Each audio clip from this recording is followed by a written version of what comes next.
یہ ایک پازیٹیو چیز تو سوچی جا سکتی ہے، لیکن دوسری طرف یہ بھی تو سوچا جا سکتا ہے شاید جان بوجھ کے ایسی تقسیم کی گئی اس وقت تاکہ مسلمان سفر کرے، مسلمان کے یعنی مسلمان ایک اب جو لوگ کہتے ہیں نا کہ ہم پاکستان میں مسلمان بڑی عزت کی زندگی گزار رہے ہیں، وہ تو پریکٹیکلی آپ نے بھی دیکھا، اور بالخصوص پچھلے 3 ہفتوں سے آپ بالکل دیکھ رہے ہیں کہ مسلمان کس طریقے سے اسلامی معیار کے مطابق اپنی زندگی وہاں پر گزار رہے ہیں، لیکن حقیقت جو ہے وہ اس کے برعکس ہے۔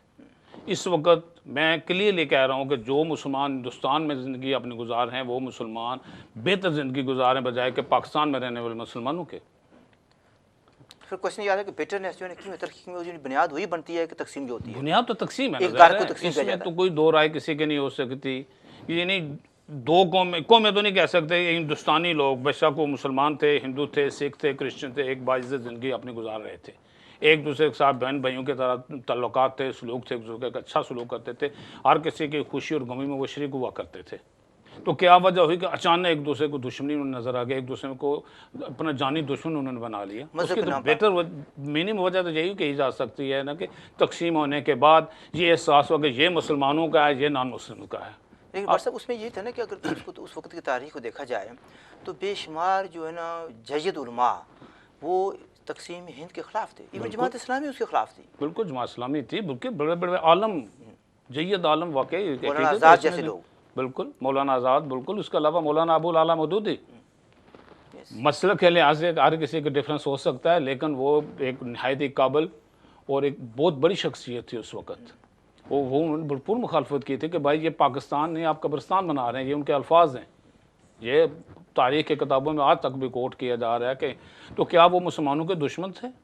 نہیں، وہ مسلمانوں کی بہتری چاہتے تھے۔ سازش کا پہلو پھر نکلتا نا اس نکلا۔ سازش کا پہلو ہو سکتا ہے، بالکل ہو سکتا ہے، یہ سازش کس کی تھی یہ کہنا بھی مشکل قرآن ہے۔ صاحب کو لانا چاہتا ہوں ڈبیٹ میں۔ قرآن صاحب آپ اس کو کیسے دیکھتے ہیں؟ آپ ایک پاکستانی ہیں، آپ کا بھی ایک نظریہ ہے، اسٹڈی ہے آپ کی پاکستان کے جو ہے نا اس کے معاملات ہیں انڈیا کے ساتھ، اور جو ویسے بھی جو پاکستان میں کچھ ہو رہا ہے، تو آپ اس چیز کو کیسے دیکھتے ہیں؟ بسم اللہ الرحمن الرحیم۔ ڈاکٹر صاحب ایسا ہے کہ یہ بات بٹ صاحب نے جیسے فرمائی، یہ صحیح فرمائی کہ تقسیم ہند سے مسلمانوں کی مجموعی مشکلات میں بہت زیادہ اضافہ ہوا، چاہے وہ ہندوستانی مسلمان ہیں، چاہے وہ بنگلہ دیشی مسلمان ہیں، چاہے وہ پاکستانی مسلمان ہے یا کشمیری مسلمان ہے۔ لیکن اس کے لیے ہم تقسیم ہند کو ہی ذمہ دار نہیں ٹھہرا سکتے۔ اگر آپ دیکھیں تو دنیا بھر میں آج مسلمان کی جو حالت ہے وہ کسی ڈھکی چھپی نہیں ہے، چاہے وہ آپ اس کو عرب سپرنگ کہہ لیں، چاہے وہ آپ سیریا دیکھ لیں، آپ فار ایسٹ دیکھ لیں، آپ یورپ میں دیکھ لیں، کسی بھی جگہ مسلمانوں کی آپ جو ناگفتہ حالت ہے وہ کسی ڈھکی چھپی نہیں ہے۔ تو قوموں کے عروج زوال اسی طرح سے ہوتے رہتے ہیں۔ بات یہ ہے کہ مسلمانوں نے اپنا جو اقتدار تھا وہ کھو دیا دنیا میں، جو اور یہ بات سوچنے والی ہے کہ کیا وجوہات تھیں جس کی بنیاد پہ مسلمان آج اس درجے کو پہنچ چکا ہے۔ نہیں دیکھیں، جو اس کو جو عرب اسپرنگ ہے اس کو چھوڑ دیتے ہیں ایک منٹ کے لیے۔ Let us limit ourselves to the problems of South Asia, specially جو انڈیا پاکستان ریلیشنز ہیں۔ سوال یہ تھا کہ یہ ہمارے یہاں جو تلخی ہے ہندوستان اور پاکستان کے درمیان اور پورے اس خطے میں، وہ تلخی کیا بٹ صاحب تو یہ کہہ رہے ہیں کہ تقسیم ہند کی وجہ سے بیٹرنیس پیدا ہوگی، ایک غیر تقسیم ہوا، جتنے بھی منصفانہ طریقے سے کرنے بیٹرنیس آ جاتی ہے۔ تو کیا آپ یہ سمجھتے ہیں کہ چونکہ تقسیم ہو گیا ہندوستان مذہب کی بنیاد پر، تو اس میں نفرتیں پیدا ہو گئی، نفرتوں کو اچھالا گیا؟ کسی حد تک تو یہ بات صحیح ہے، لیکن اگر آپ دیکھیں تقسیم کے پہلے کے حالات تو ہندوؤں کے جو مظالم تھے مسلمانوں کے اوپر، اور مطلب یہ کس پیریڈ کی بات کر رہے ہیں آپ؟ جی کس پیریڈ کی بات کر رہے ہیں آپ؟ یہ آپ ورلڈ وار 2 کے بعد سے آپ دیکھ لیں۔ پھر دیکھیں نا، بات یہ ہے نا اس وقت جو ہے نا جو سلوگن آف پاکستان اس وقت آ چکا تھا، تو نفرتیں تو شروع ہو گئی تھی اس وقت۔ یہ نفرت کی بنیاد یعنی جو جھگڑے تھے، فساد تھے، وہ تو شروع کرا دیے گئے تھے ڈائریکٹ ایکشن کی وجہ سے بھی، اور اس کے علاوہ یعنی جتنی جو تحریک تھی۔ اگر تم آپ مجھے یہ بتائیں کہ فرض کیا 1920 میں ہندو مسلم فسادات ہو رہے ہوں یا اس سے پہلے ہو رہے ہوں، ہندو مار رہے تھے یا مسلمان ایک دوسرے کو مار رہے تھے، تو پھر تمہیں مان لوں گا۔ اگر آپ 1940 یا سیکنڈ ورلڈ وار کے بعد کہیں گے تو اس کو تو نہیں کیا جا سکتا ہے کہ وہ دو قومی نظریہ اس کی بنیاد پر ہی ہے، نفرتیں پھیلائی جا رہی ہیں۔ جب آپ تقسیم کریں گے مذہب کے نام پر، وہ کہیں گے کہ ہمارا جو ملک ہے ماتا ہے، ماں ہے، تو ریزنٹمنٹ تو آئے گی، جھگڑے تو بڑھیں گے۔ یہ بات تو اپنی جگہ ٹھیک ہے ڈاکٹر صاحب، لیکن بات یہ ہے کہ جب مسلمانوں کی میجارٹی کے اوپر آپ مائنارٹی کو لگا دیں گے۔ ہندو میجارٹی میں تھے یا مائنارٹی میں تھے؟ اگر آپ مسلمانوں کی تعداد دیکھیں تو مسلمان اگر 20 کروڑ ہم بنگلہ دیشی مسلمان، 20 کروڑ پاکستانی اور 20 کروڑ انڈین مسلمان کو دیکھیں تو میجارٹی میں تو مسلمان ہیں. میرے خیال میں پراجا صاحب کا کوئی اسٹیٹسٹکس جو ہے نا اس کا وہ کاؤنٹنگ میں غلطی لگ رہی ہے. پورے ہندوستان جس کو متحدہ ہندوستان کا تھا وہاں میجارٹی نان مسلم کی تھی، مسلمانوں کی نہیں تھی، نہ اب تک ہے. اب بھی اگر کاؤنٹ کر لیں بنگلہ دیش کے مسلمان، کشمیر کے مسلمان، پاکستان کے مسلمان اور جو مسلمان ہندوستان میں رہ رہے ہیں سب کو جمع کریں نا پھر بھی ہم 50% سے بھی کم بنتے ہیں. 50% بھی نہیں ہے، اتنا گیپ ہے اس میں. اگر نان مسلم کو ایک سطر نان مسلم میجورٹی اب بھی ان کی زیادہ ہے. لیکن میں ڈاکٹر صاحب ایک اور سوال چاہوں گا. میں ڈائریکٹ سوال تو نہیں میں پراجا صاحب سے کرنا چاہتا، لیکن ایک سوال بنتا ہے. وہ سوال یہ ہے کہ ہندو اور مسلم کے فسادات کی بات ہو رہی ہے. ہوئے ہوں گے فساد، ہوئے ہیں، یہ نہیں کہتا میں نہیں ہوئے، لیکن ظاہر ہے جس وقت یہ فارمولہ سامنے آ گیا کہ ہم تقسیم کر رہے ہیں ایک گھر کو تو فسادات تو شروع ہونے تھے.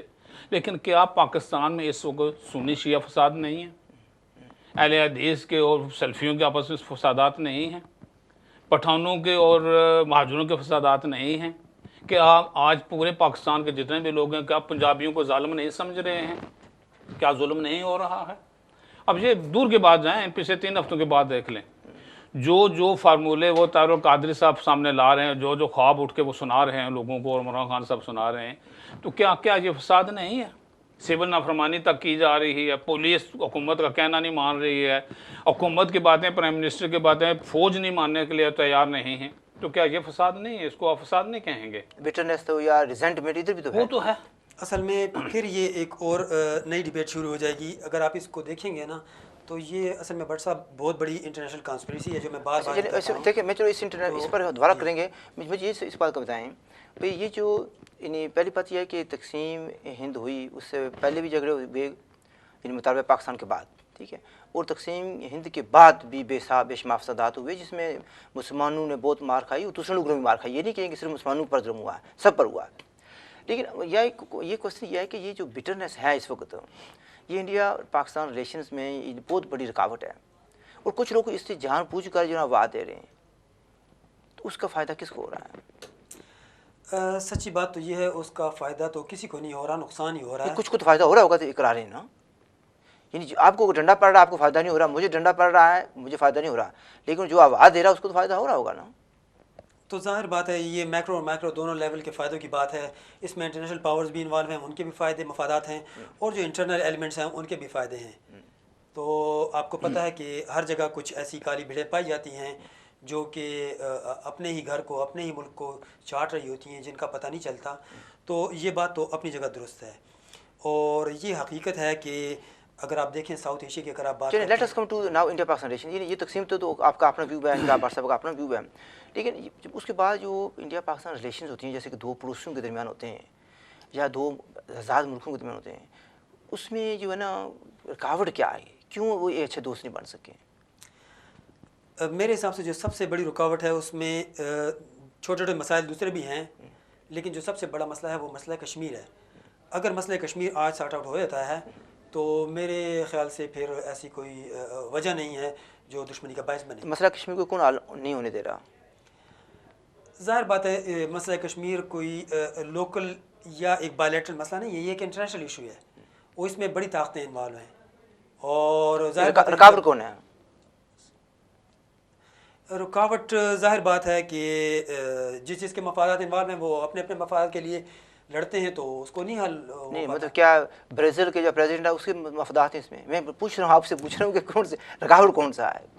ملک ہے، کون سی شخصیت ہے؟ دیکھیں جو انٹرنیشنل طاقتیں ہیں جس میں آپ یورپ اور امریکہ کو لے لیں، اصل میں اگر پاکستان اور حالات اور بھی کچھ اور بھی فیکٹرز ہیں اس کا مطلب، یا کشمیر مسئلہ نہیں ہے لیکن یہ بات صحیح ہے. اچھا دوسری بات یہ آتی ہے کہ ٹھیک ہے یہ تو ہم لوگ کہتے ہیں جی مسئلہ کشمیر کی وجہ سے ان کے درمیان تعلقات ٹھیک نہیں ہو رہے ہیں.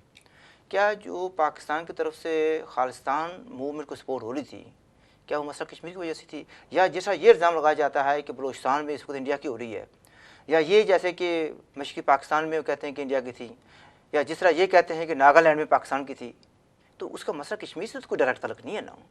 ویسے ہی ایک دوسرے کو ڈیسٹیبلائز کر رہے ہیں، یا ایک دوسرے کے گھر کو آگ لگا رہے ہیں، انسٹیبلٹی کریٹ کر رہے ہیں. اس کا آپ کے پاس کیا جواب ہے؟ دیکھیں جی، جو میں نے آپ کو عرض کی کہ اگر بنیادی مسئلہ کشمیر حل ہو جاتا ہے ان کے بیچ باہمی رضامندی کے ساتھ، تو یہ جو چھوٹی چھوٹی پراکسی وارز ہیں یہ تو ختم ہو جائیں گی. اچھا یہ خالستان کی پراکسی چھوٹی تھی، مشرقی پاکستان کی چھوٹی تھی.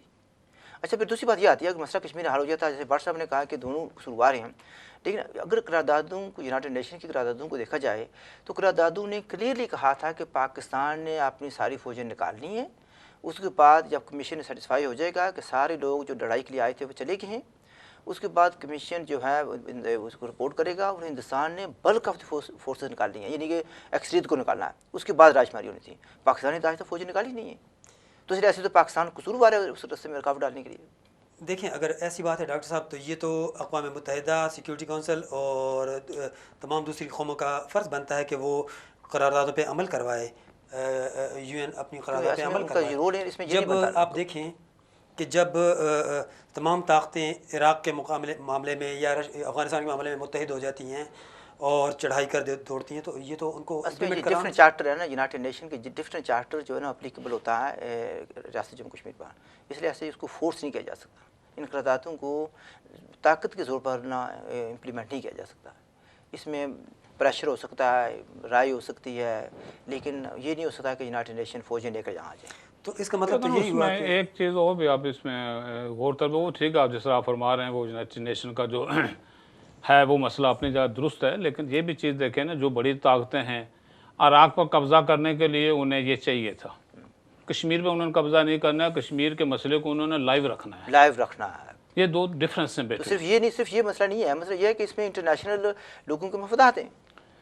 اور ایک بات جو پراتا صاحب نے کہی ہے، ویسے دو باتیں کہی ہیں کہ مسئلہ کشمیر کبھی حل نہیں ہوگا ان کے ذہن کے مطابق. میرے خیال کے مطابق تو مسئلہ کشمیر انشاءاللہ جلد حل ہونے والا ہے. یعنی اب ہندوستانی اور پاکستانی جو عام عوام ہیں، عام سفرنگ پیپل، ان کو یہ احساس ہو گیا ہے کہ ہمیں لڑایا جا رہا ہے. اور میں یقین کے ساتھ کہہ سکتا ہوں بہت جلد پاکستانی عوام بھی اور ہندوستانی عوام بھی اپنے بھی حکومتوں پر پریشر ڈالیں گے کہ بھائی اس مسئلے کو حل کرو، تاکہ جو ہماری بنیادی ضرورتیں ہیں وہ پوری کی جا سکیں. آپ اس مسئلے کو لائیو رکھ کے ہمارے لیے مسائل پیدا کر رہے ہیں، اور جس وقت یہ انشاءاللہ مسئلہ ہوگا تو. اور دوسری بات پراتا صاحب نے کہی، اس میں مجھے ہنسی بھی آتا ہے، جب ہندوستان اور پاکستان باہمی رضامندی سے، میرے بھائی ملک ہمارا ہے، suffering people are the Kashmiri are the biggest sufferer actually, اس میں جو اس مسئلے میں سفر ہم کر رہے ہیں، تو وہ باہمی رضامندی کیوں ہوگی؟ باہمی رضامندی نہیں ہے یہ جب تک کشمیریوں کی مرضی کے مطابق، کشمیریوں کی منشا کے مطابق، کشمیریوں کی میجارٹی کے مطابق اس مسئلے کا حل نہیں ہوگا. یہ مسئلہ کبھی حل نہیں ہوگا. اگر آپ وہاں پائیدار امن چاہتے ہیں تو کشمیریوں سے پوچھے واٹ دے وانٹ. وہ پاکستان کا حصہ بننا چاہتے ہیں، ہمیں کوئی اعتراض نہیں ہے. ہندوستان کا حصہ بننا چاہتے ہیں، ہمیں کوئی اعتراض نہیں ہے. اور اگر خود مختار ریاست بننا چاہتی ہے تو باقیوں کو بھی اس میں اعتراض نہیں ہونا چاہیے. نہ ہندوستان کو اعتراض ہونا چاہیے، نہ پاکستان کو اعتراض ہونا چاہیے. اگر ہندوستانی اور پاکستانی حکومتیں اپنے ملک کے لیے وفادار ہیں، اپنے ملک کا بھلا چاہتے ہیں، اپنی قوم کا بھلا چاہتے ہیں، اپنے عوام کا بھلا چاہتے ہیں، تو انہیں اس مسئلے کو بیٹھ کے، ہندوستانی بھی بیٹھیں، پاکستانی بھی بیٹھیں، اور کشمیری کو بھی بٹھایا جائے اور کشمیریوں کی مرضی پوچھا جائے واٹ یو وانٹ، آپ اس کا حل کیا چاہتے ہیں. ویری سمپل چیز ہے. آپ لوگ کہتے ہیں کہ سمپل نہیں ہے، لیکن میرے خیال میں سب سے سمپل بات ہے کہ جس کا اپنا مسئلہ ہے، جس کا اپنا گھر ہے، اسے پوچھا جائے بھائی اس گھر کا آپ کرنا کیا چاہتے ہو.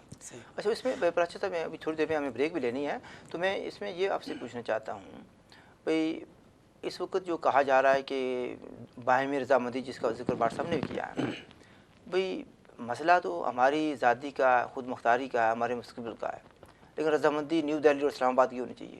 تو یہ کون سا اصل میں ڈاکٹر صاحب باہمی رضامندی سے میرا مقصد یہ تھا کہ ایسا حل چونکہ تو پاکستان اور انڈیا کو بھی قابل قبول ہو. اور جہاں تک پاکستان کا تعلق ہے تو پاکستان تو کشمیریوں کے حق کے خود ارادیت کو فوقیت دیتا ہے. وہ تو پاکستان کو یہ کہتا ہے کہ ہمارے مسئلے کو مجھے سوال کرنے دیں. Good joke. ہمارے مسئلے کو بگاڑا اگر پولیٹیکلی کسی نے تو وہ تو پاکستان ہے. اس کو علاقائی جھگڑا بنایا وہ پاکستان ہے. ہماری ذاتی کی جو شک تھی اس کو ختم کرنے والا پاکستان ہے. قرارداد شملہ جو معاہدہ ہے اس پر عمل اس کو کرانے والا پاکستان ہے. تو ہمارے رستے میں رکاوٹیں، فوجیں نہ نکالنے والا پاکستان ہے. تو آپ یہ کہہ رہے ہیں کہ پاکستان نے یہ کر دیا ہے، ہمیں یہ کہہ دیا ہے کہ یا لوگوں کو یہ کہہ دیا ہے کہ آپ کے پاس دو چوائسیں ہیں، یا آپ نیو دہلی کا حصہ بن جائیں یا اسلام آباد کا. آزادی کے رستے کو رکاوٹ ڈالی ہے تو پاکستان ڈالی ہے. تو آپ کہتے ہیں وہ ہمارے حق خود ارادیت کو فوقیت دے رہا ہے. نہیں ڈاکٹر صاحب دیکھیں، فیصلہ تو کشمیری عوام نے کرنا ہے، یا انڈیا کا بننا یا پاکستان کا، یہ مطلب نہیں. فیصلہ چاہے جو بھی کریں، چاہے وہ ایک خود مختار کشمیر کے لیے کریں. وہ آپشن ہی ختم کر دیا گیا نا.